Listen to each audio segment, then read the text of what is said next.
मूसलाधार बारिश 2 दिन पहले ही हुई थी और गांव के शंभू काका तालाब से ताजी मछलियां पकड़कर अपनी छोटी सी पुरानी दुकान पर बेच रहे हैं। पर आज की रात कुछ ऐसा होने वाला था जिसने पूरे गांव की रातों की नींद उड़ा दी। कई दिनों से गांव की बिजली कटी हुई थी। छोटू को लालटेन लेने भेजा था पर वो अब तक नहीं लौटा। शंभू काका दरवाजे से बाहर झांक ही रहे थे कि दूर से किसी के चलने की आवाज आई। अंधेरे को चीरता हुआ गोपाल दुकान के पास आ गया। अरे गोपाल, बड़े दिनों बाद इस तरफ का रास्ता भूल पड़ा। सब ठीक ठाक है ना घर पर? हाँ काका, सब बढ़िया है। बस दिन भर खेतों के काम में फंसा था। सोचा लौटते हुए बच्चों के लिए थोड़ी मछली लेता चलूं। सही किया बेटा।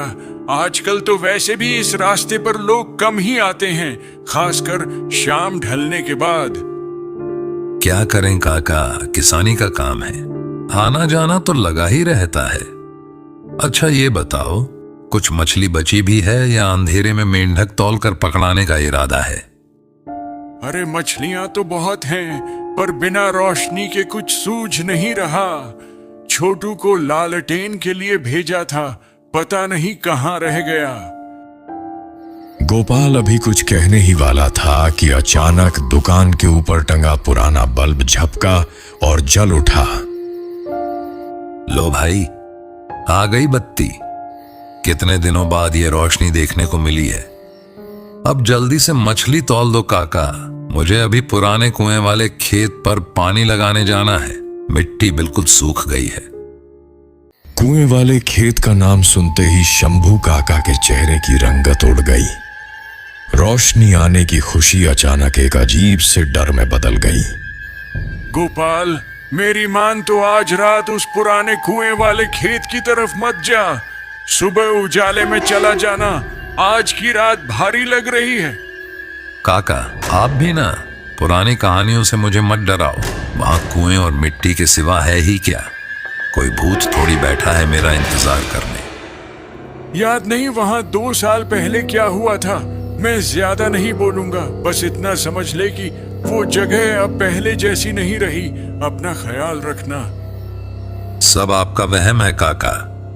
लो, मैं अपना बटुआ तो घर ही भूल आया। इसके पैसे मेरे खाते में लिख लेना, कल पक्का दे जाऊंगा। गोपाल मछली की थैली उठाकर कच्चे रास्ते पर आगे बढ़ गया। शंभू काका काफी देर तक उसे जाते हुए देखते रहे। उनकी आंखों में एक अनजाना सा खौफ था। सर्दियों की रात और बारिश के बाद की ठंड। रास्ते पर एकदम सन्नाटा पसरा था। बस गोपाल के जूतों की चरमराहट उस खामोशी को तोड़ रही थी। रात शांत जरूर थी, पर हवा में एक अजीब सी चुभन थी। गोपाल ने सोचा कि पहले मछली घर पर अपनी पत्नी कमला को दे दे, फिर सीधा खेत निकल जाएगा। कमला, ओ कमला, जरा बाहर आना। जब अंदर से कोई जवाब नहीं आया तो गोपाल खुद ही कमरे में चला गया। तभी कमला रसोई से बाहर आई। क्या हुआ? इतनी जोर जोर से क्यों बुला रहे थे? मैं तो घबरा ही गई। और ये हाथ में क्या है? अरे मछली लाया हूं रास्ते से, इसे अच्छे से धोकर बना लेना। तब तक मैं खेत में पानी लगाकर आता हूं। इतनी रात गए? खेत कहीं भागे थोड़ी जा रहे हैं, सुबह चले जाना। आज कई दिनों बाद लाइट आई है कमला। अगर अभी पानी नहीं दिया और रात में बत्ती कट गई तो फसल बर्बाद हो जाएगी। पर वो कुएं वाला खेत ही क्यों? आज मेरा मन बहुत घबरा रहा है। मुझे कुछ अनहोनी सी लग रही है। आप मत जाइए ना। तुम औरतें भी बेवजह डर जाती हो। मैं कोई अनजान जगह नहीं जा रहा। बस मोटर चालू करके अभी लौट आऊंगा। मेरा खाना तैयार रखना। कमला बिना कुछ कहे मछली लेकर रसोई में चली गई। गोपाल ने कोने में रखा अपना फावड़ा उठाया और घर की दहलीज पार कर ली। गोपाल अपने घर से कुछ ही कदम दूर पहुंचा था कि पीछे से एक जानी पहचानी आवाज आई। अरे गोपाल भाई, जरा रुकना। इतनी रात में अकेले कहाँ की तैयारी है? अरे प्रकाश, तुम? मैं जरा खेत की तरफ जा रहा था। लाइट आई है तो सोचा फसल को पानी दे आऊं। अकेले जा रहे हो? गांव में वैसे ही रात के वक्त सन्नाटा रहता है। चलो मैं भी तुम्हारे साथ चलता हूँ। 2 लोग रहेंगे तो बातों बातों में रास्ता कट जाएगा। गोपाल और प्रकाश साथ मिलकर खेत की तरफ चलने लगे। गांव की तंग गलियों में बस पीले बल्ब जल रहे थे। आज तो गली के कुत्तों के भौंकने की भी आवाज नहीं थी। माहौल कुछ ज्यादा ही खामोश था। तभी सामने से गांव के बूढ़े बाबा आते हुए दिखे। अरे बच्चों, इतनी रात में फावड़ा लेकर कहां जा रहे हो तुम दोनों? बाबा, वो जो पुराने कुएं वाला खेत है ना, वहां पानी लगाने जा रहे हैं।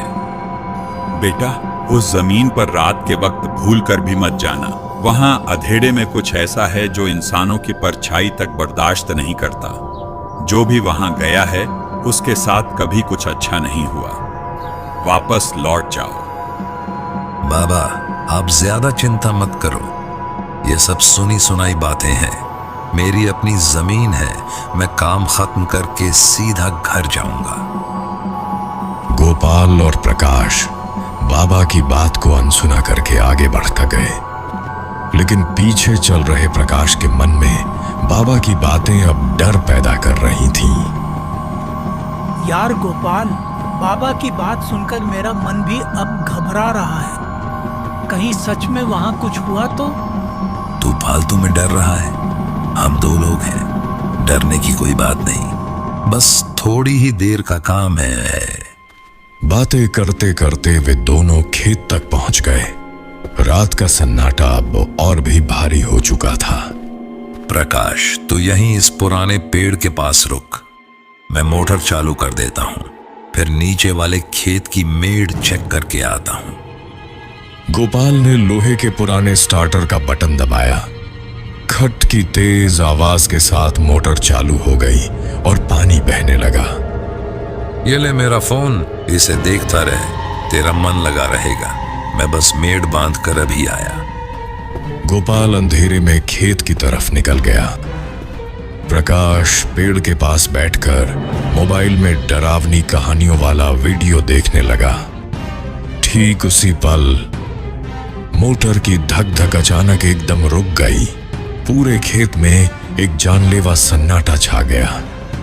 प्रकाश का फोन हाथ से छूट गया। ये मोटर अचानक कैसे बंद हो गई? आसपास तो लाइन चालू है, गोपाल भी दिखाई नहीं दे रहा। तभी सूखी घास पर किसी के चलने की आहट हुई। गोपाल अंधेरे से बाहर निकला, पर उसके चेहरे पर हवाइयां उड़ रही थीं। प्रकाश, तूने मोटर क्यों बंद कर दी भाई? अभी तो आधे खेत में भी पानी नहीं पहुंचा।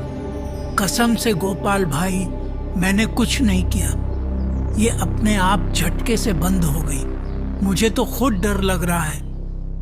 ऐसा कैसे हो सकता है? रुक, मैं दोबारा चालू करता हूं। गोपाल ने झल्लाते हुए स्टार्टर का बटन फिर से दबाया। मोटर खट से चालू हुई और अगले ही सेकंड वापस बंद हो गई। भाई दूर हट जाओ वहां से, मुझे ये सब ठीक नहीं लग रहा।